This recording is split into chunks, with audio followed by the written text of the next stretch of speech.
Doctor साहब एक बार फिर से बहुत बहुत स्वागत है आपका ग्लोबी न्यूज़ में। सबसे पहले डॉक्टर साहब आप बताइए कहाँ हैं और कैसे हैं आप? मैं बढ़िया हूँ। इस वक्त मैं यहाँ वियतनाम का एक खूबसूरत शहर आप देख रहे हैं यहाँ पे हूँ। जी। और ये डानांग कहते हैं इसको। और अगर जहाँ तक देखेंगे यहाँ ये द सिटी ऑफ रिवर बोला जाता है इसको, और रिवर एंड फ्लावर्स। हालांकि यहाँ पे टेम्परेचर इस वक्त 50 डिग्री सेल्सियस है। हमारे हॉट वाटर इमर्शन में तो 40 डिग्री होता है, ये 50 डिग्री है। यहाँ पे एसी भी कुछ काम नहीं कर रहा, बाकी सब सही है। 3 शहरों में मेरे यहाँ पे ट्रेनिंग प्रोग्राम है। प्रिवेंटिव हेल्थ पे हनोई जो कल हो गया, डानांग जो आज है अभी, और कल हो चिन मिन में है। तो दैट्स हाउ इट इज। जी डॉक्टर साहब, आजकल सोशल मीडिया पर आपका एक कोर्स के बारे में काफ़ी चर्चा हो रही है, उसका नाम है हेल्प। तो इस कोर्स के बारे में डॉक्टर साहब बताइए, ये क्या है और कैसे लोगों की हेल्प कर सकता है? एक कोर्स का नाम है help H handling emergencies, life support and pain. इसका फुल फॉर्म यही है। मतलब जब भी कोई इमरजेंसी आ जाए, मान लो आपकी आंखों के सामने कोई फेंट हो जाए, किसी को मिर्गी का दौरा पड़ जाए, किसी को हार्ट अटैक आ जाए, किसी को चोट लग जाए, किसी की हड्डी टूट टूट जाए, तो इस तरह के करीब 50 तरह के मेडिकल इमरजेंसी हैं जो कभी भी किसी को किसी भी वक्त हो सकता है। यदि किसी का सिर फूट जाए मान लो, ये तो ऐसे में एज ए फर्स्ट रिस्पॉन्डर, जैसे आपके आंखों के सामने हुआ तो आपको क्या करना है और कैसे, step by step, step 1, step 2, step 3, step 4। मतलब ये कि ये ऐसे तो सोशल सेटिंग में, सड़क के बीच में, रास्ते में, सिनेमा हॉल में, कहीं भी हो सकता है। और वहाँ पे जो उपलब्ध चीजें वो भी बड़े मिनिमाइज होता है। थोड़ा बहुत पानी मिल जाएगा, कपड़ा मिल जाएगा, और आप खुद होंगे। तो अपने हाथ से और कपड़े से, पानी से, और जो अवेलेबल चीजें उनसे कैसे हम बड़ी से बड़ी दिखने वाली इमरजेंसी को इस प्रकार हैंडल करें कि ना केवल उसको थोड़ा स्टेबल करते हैं, थोड़ा कंफर्टेबल करते हैं, बल्कि कुछ ऐसा करते हैं कि वो पूरी तरह रिवाइव हो जाए। So that is about help. ये 1 महीने का ऑनलाइन कोर्स है, प्लस ऑनलाइन प्लस ऑफलाइन। मतलब 3 दिन का हैंड्स ऑन ट्रेनिंग मेरे डॉक्टर BRC मेडिकल एकेडमी में आके करना पड़ेगा, हैंड्स ऑन आके करना पड़ेगा। ये समाल का एक जगह है, दिल्ली से करीब 1.5 घंटे दूर। और यहाँ पे मेरा डॉक्टर BRC मेडिकल एकेडमी है। यहाँ पे 3 दिन की हैंड्स ऑन ट्रेनिंग है। कई बार लोग बोलते हैं कि हैंड्स ऑन ट्रेनिंग में हम कैसे आएंगे। देखिए, ये तो प्रैक्टिकल है। होता क्या है कि आप देखेंगे, जब भी कोई मेडिकल इमरजेंसी आती है, लोगों के हाथ पैर फूल जाते हैं, होश उड़ जाते हैं, और वो बिल्कुल खड़े खड़े रह जाते हैं, ज्यादा ज्यादा वीडियो बनाते हैं। वो पहले कुछ पल, जिसे गोल्डन आवर कहते हैं, अगर उस वक्त आपने अपनी फुर्ती दिखाई और करेक्टली किया, तो किसी की जान बचाई जा सकती है। अनफॉर्चुनेटली पूरे देश दुनिया में अगर आप देखेंगे, इस तरह का कोई इमरजेंसी पे इंटीग्रेटेड मेडिसिन यूज करते हुए, इंटीग्रेटेड मेडिसिन मतलब कुछ ऐसे इमरजेंसीज हैं जो एक्यूप्रेशर से ठीक हो सकते हैं, कुछ ऐसी इमरजेंसी है जहां पे आयुर्वेद के गुण काम आ सकते हैं, कुछ ऐसी मेडिकल इमरजेंसी जिसे जहां पे थेरेपेटिक पोजिशनिंग से ठीक हो सकती है या पोस्चरल मेडिसिन से ठीक हो सकती है। कुछ ऐसी इमरजेंसीज हैं जहां पे इन सबके कॉम्बिनेशन से ठीक हो सकता है। तो लेकिन इस तरह का आपस में कंबाइन करते हुए पूरे दुनिया का ये पहला इंटीग्रेटेड मेडिसिन इन इमरजेंसी पे ट्रेनिंग प्रोग्राम है। और मुझे लगता है कि जितने भी डॉक्टर्स हैं या क्लिनिशियंस हैं या फिर कोच हैं, हेल्थ कोच या डाइटिशियन, उनको ये कोर्स कर लेना चाहिए। क्योंकि जब भी कोई इमरजेंसी आएगी, और अगर आप हेल्थ के फील्ड में हैं, सबसे पहले लोग आपकी तरफ देखेंगे उम्मीद से, राइट। तो ये हमारा कोर्स है जो अभी शुरू होने वाला है 10 जुलाई से। So that is about the course. अच्छा डॉक्टर साहब, वैसे तो खैर कोर्स करने के बाद ही पता चलेगा इस कोर्स के अंदर क्या है, लेकिन जैसा कि आपने कहा कि ये कोर्स सभी डॉक्टरों को भी करना चाहिए, तो ऐसे में मैं इस वीडियो के माध्यम से क्या बता सकते हैं कि इस कोर्स में ऐसा क्या मतलब खास है जो बाकी के डॉक्टरों को अलग कहीं सीखने को नहीं मिल सकता? हाँ, देखिए, ये इसमें डाला ही हुआ है जो कि बाकी जगह कहीं भी सीखने को नहीं मिलेगा। मैं अपना ये उदाहरण बताता हूँ। पिछले हफ्ते मैं जापान गया था, जापान से लौट रहा था। वहां पर मैं एक प्रोमोशनल इवेंट में मुझे इनवाइट किया गया था। तो जब लौट रहा था कैथे पैसिफिक फ्लाइट से, तो तब पीछे के पीछे सीट में एक इंसान को अचानक दौरा पड़ गया, फिट्स पड़ गया एक्चुअली, राइट। तो मुंह से तो झाग वगैरह निकल रहा था और फिट्स पड़ गया। एक पर्टिकुलर तरह की आवाज होती है।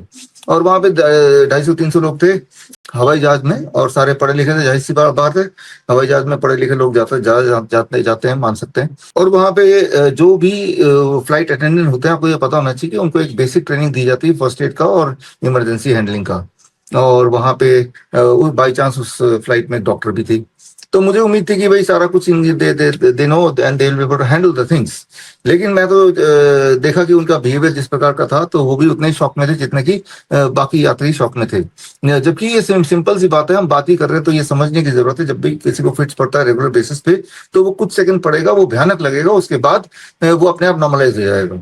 तो यहाँ पे पेशेंस की जरूरत होती है कि भाई आराम से थोड़ा सा वेट करो, देखो, उसको ऑब्जर्व करो, वो अपने आप ही नॉर्मल होता चला जाएगा। एक रेगुलर, वो भयानक दिखते हुए वो एक नॉर्मल सी बात होती है, फिट्स एक रेगुलर पड़ता है।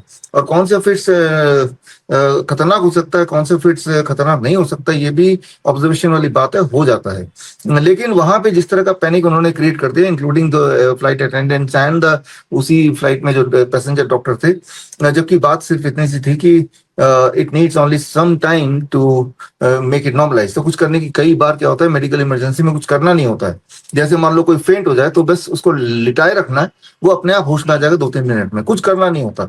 कुछ ना करना भी कई बार रिक्वायरमेंट होती है। हवा कर रहे हैं, पानी कर रहे हैं, वो बेकार की चीज है, उससे पैनिक और बढ़ा रहे हैं, है ना। तो मैं एक उदाहरण से ये बताना चाहता हूं कि जब भी कभी कोई मेडिकल इमरजेंसी आएगा, आप गौर से सोचिए, अगर आपके आसपास कभी ऐसा हुआ अनफॉर्चुनेटली, और कोई बाई चांस कोई मेडिकल डॉक्टर वगैरह कोई आसपास बाई चांस मिल ही गया, तो वो भी उतना ही कंफ्यूज दिखाई देता है जितना कि बाकी लोग। वो पेशेंट को हाथ लगाने से डरते हैं और वो ज्यादा से ज्यादा बोलते हैं कि अपील करते हैं कि एम्बुलेंस बुलाओ, एम्बुलेंस बुलाओ। ये समझना पड़ेगा कि हमारे जब भी कोई मेडिकल इमरजेंसी होती है तो पहले कुछ मिनट ही इंपॉर्टेंट होते हैं। मान लो वो हार्ट अटैक आ गया, तो पहले 15-20 मिनट में जो होना है हो जाएगा, जीना है जी जाएगा, मरना है मर जाएगा, और एम्बुलेंस लाओ और उसको ले जाओ। जबकि यहाँ इंपॉर्टेंट है, जैसे हार्ट अटैक का पहला अंदेशा आया तो उसके पोस्चर को हमें ठीक करना, उसका सेकेंड हार्ट यानी काफ मसल, उसका प्राइमरी हार्ट को जितना करीब ले आएंगे उतना उसके रिलीफ मिलने के चांसेस बढ़ जाएंगे। तो इस प्रकार जब भी कोई छोटी बड़ी मेडिकल इमरजेंसी होती है तो सबसे पहले उस मरीज को लिटाना है, पेट के बल लिटाना है, साइड पोस्चर में रखना है, उसको बैठ के रखना है, उसको आगे की तरफ झुकाना है, उसके सिर को किस एंगल पे रखना है। ये छोटी छोटी बातें हैं। कहाँ पे प्रेशर ज्यादा देना है, कहाँ पे प्रेशर कम देना है, ताकि उसका जो ब्लीडिंग है, अगर ब्लीडिंग है तो रुक जाए, अगर उसका ब्लीडिंग लिम्स पे है तो लिम्स को हार्ट के से थोड़ा ऊपर रखना है ताकि ब्लीडिंग अपने आप ही स्लो डाउन हो जाए। तो ये छोटी छोटी बातें हैं जिसको जब जरूरत पड़ती है तो मेडिकल डॉक्टर्स धुरंधर लोग भी, कई बार मैंने तो देखा है मेरे एक्सपीरियंस में कि उनकी सारी नॉलेज धरे की धरे रह जाती है, वो यही बोलते हुए रह जाते हैं कि भाई एम्बुलेंस बुलाओ।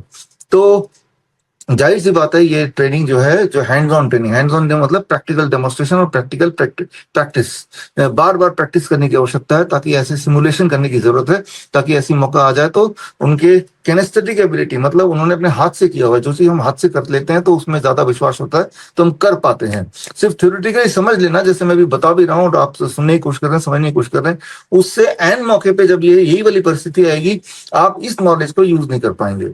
और जो मैंने बोला इंटीग्रेटेड मेडिसिन मतलब जितने सारे पद्धतियां हैं, चाहे आयुर्वेद की नॉलेज है, चाहे प्रेशर की नॉलेज है, चाहे थेरेपेटिक पोजिशनिंग की नॉलेज है जो कि फिजियोथेरेपिस्ट को दिया जाता है, चाहे वो मॉडर्न मेडिसिन की नॉलेज है, जैसे कार्डियक अरेस्ट में कार्डियक कंप्रेशन की बात होती है।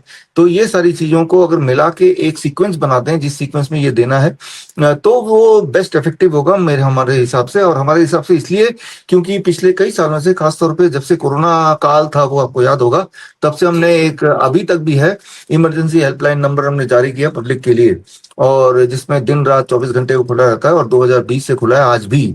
और उसमें मेडिकल इमरजेंसीज के अक्सर कॉल आते रहते हैं, और तब हमारे ट्रेंड एक्सपर्ट्स डॉक्टर्स इन्हीं पद्धतियों से जो ट्रेंड है वो उनको गाइड करते हैं वीडियो कॉल पे, और वो वहां पे जो विक्टिम के आसपास के लोग हैं उसको फॉलो करते हैं। फॉर एग्जांपल मान लो छत से कोई गिर गया नीचे, अब क्या करना है ना। तो इस तरह के कई मेडिकल इमरजेंसी आधी रात को हो जाती है। तो तब तो हमने पिछले 4-5 साल के जो एक्सपीरियंस है उनको कलेक्ट करके एक मेडिकल इमरजेंसी का प्रोग्राम बनाया, जिसमें करीब 52 medical emergencies and pain management methods हैं, जहां पे आप भरपूर एक विक्टिम को मदद कर सकते हैं। और कई बार वो विक्टिम आप खुद भी हो सकते हैं, इसको तो मान के चलना पड़ेगा। अगर आप सोचते हैं, कोई भी सोचता है कि भाई मुझे कुछ नहीं होगा, तो वो एक गलतफहमी में है।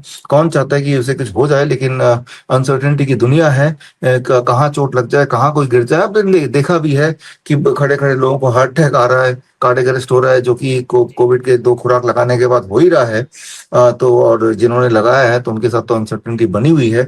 ऐसे में सभी को ये नॉलेज लेना चाहिए कि आपका ये छोटा सा नॉलेज किसी की जान बचा सकता है, ये बात मान के चलिए। तो मैं ये मानता हूं कि चाहे वो कितना ही बड़ा डॉक्टर हो, वो मैं ये तो तय है कि अगर कोई डॉक्टर है तो वो या तो आयुर्वेद का डॉक्टर है या एलोपैथ का डॉक्टर है। तो उसको अपने सब्जेक्ट के बारे में तो सिखाया गया है, लेकिन होलिस्टिकली नहीं सिखाया गया है, इंटीग्रेटेड मेडिसिन की बात नहीं सिखाई गई। तो ये दुनिया की पहली medical emergency with integrated medicine training programme है, वो भी हैंड्स ऑन, प्रैक्टिकल और एविडेंस बेस्ड। तो इस तरह से ये हर एक के लिए जरूरी है। अच्छा डॉक्टर साहब, इस कोर्स को क्या जो मेडिकल फील्ड से नहीं है, जिसको नॉलेज ही नहीं है मेडिकल की, क्या वो भी कर सकता है ये कोर्स? हाँ बिल्कुल बिल्कुल हो सकता है। अब देखिए, जो जो आपने देखा होगा, मेरे जितने भी ट्रेनिंग प्रोग्राम्स है, चाहे सीआईएम का कोर्स है, सर्टिफिकेट इंटीग्रेटेड मेडिसिन, या नीम थेरेपी कोर्स है, या ऑटिज्म का कोर्स है, या अभी स्टेथोस्कोप के ऊपर जो कोर्स हुआ था, ये मान के चलते हैं कि जो कॉम्प्लेक्स मेडिकल एक्सप्लेनेशन उनको सिंपल भाषा में आसान तरीके से कैसे हम इंसान को समझाए। At the end of the day important क्या है? इंपॉर्टेंट ये नहीं कि हमें बड़े बड़े टर्म मेमोराइज करने, इंपॉर्टेंट ये है कि क्या हम, कि एक समय जब किसी को आपकी जरूरत है, हम काम आए, क्या हम किसी को कंफर्ट दिलाने में कुछ कर पाए। मेन तो ये है ना। तो बड़े बड़े शब्दों को मेमोराइज करके बड़े बड़े लफ्जों में, डेफिनेशन में हम गुम हो जाएं, तो उसकी जरूरत नहीं है। और आसान भाषा में प्रैक्टिकल तरीके से, अगर ये जो मेरा हमारा जो वार्तालाप है, अगर जिसको ये वार्तालाप समझ आ जाएगा, समझ लीजिए उसको वो ट्रेनिंग प्रोग्राम भी समझ आ जाएगा। जी डॉक्टर साहब। अच्छा डॉक्टर साहब, आपके जो पुराने स्टूडेंट्स हैं, क्या उनके लिए कोई इस कोर्स में फीस में छूट या कुछ ऑफर उनके लिए है? हाँ, जैसा कि आपने देखा है कि हम पास्ट में भी, जिन्होंने जो हमारे स्टूडेंट्स हैं, उनके लिए हमारा खास ऑफर हमेशा होता है। इस बार भी खास ऑफर है। और ये, लेकिन ये ऑफर 30 जून तक है, पहले बैच के लिए है। पहला बैच 10 जुलाई से शुरू हो रहा है, तो 30 जून से पहले रजिस्टर करना, चाहे पहले बैच के लिए रजिस्टर करें या आने वाले दिनों के लिए रजिस्टर करें, 30 जून से पहले रजिस्टर करेंगे तो आपको, जो हमारे स्टूडेंट है, उनको लगभग 5,000 रुपये का लाभ मिल जाएगा। और जो हमारे क्लिनिशियन है, उनको लगभग 9,000 रुपये का लाभ मिल जाएगा, डिस्काउंट मिल जाएगा। कोर्स का फीस तो 30,000 है, और उसमें डिस्काउंट डेफिनेटली मिलेगा। और सभी के लिए जो जो मेरे स्टूडेंट नहीं भी हैं, अगर वो 30 जून से पहले अपने आप को रजिस्टर करें, चाहे वो पहले वाले बैच के लिए करें या आगे सब्सिक्वेंट जब उनको टाइम मिलेगा तब के लिए करें, तो उनको एक खास आयुष मंत्रालय का योगा सर्टिफिकेशन भी का ट्रेनिंग प्रोग्राम भी कॉम्प्लीमेंट्री मिलेगा। उसकी फीस नहीं देनी है। और वो 36 आवर का ऑनलाइन ट्रेनिंग अलग से है, इससे अलग। और वो ट्रेनिंग करने के बाद उनको आयुष मंत्रालय के द्वारा जारी किया जाएगा एक सर्टिफिकेट, योगा सर्टिफिकेशन। तो ये उपलब्धि, ये बेनिफिट है अगर आप पहले बैच में या फिर 30 जून से पहले, 30 जून से पहले अपना रजिस्ट्रेशन कर लेते हैं। तो नॉन स्टूडेंट के लिए भी है, स्टूडेंट के लिए भी है, क्लिनिशियन के लिए भी है। ये सारे बेनिफिट्स फर्स्ट 30 जून तक ही ये वैलिड है। बड़ी से बड़ी बीमारी का आसान से आसान इलाज घर बैठे ही हो सकता है। अधिक जानकारी के लिए कांटेक्ट करें nearest doctor BRC clinic @home।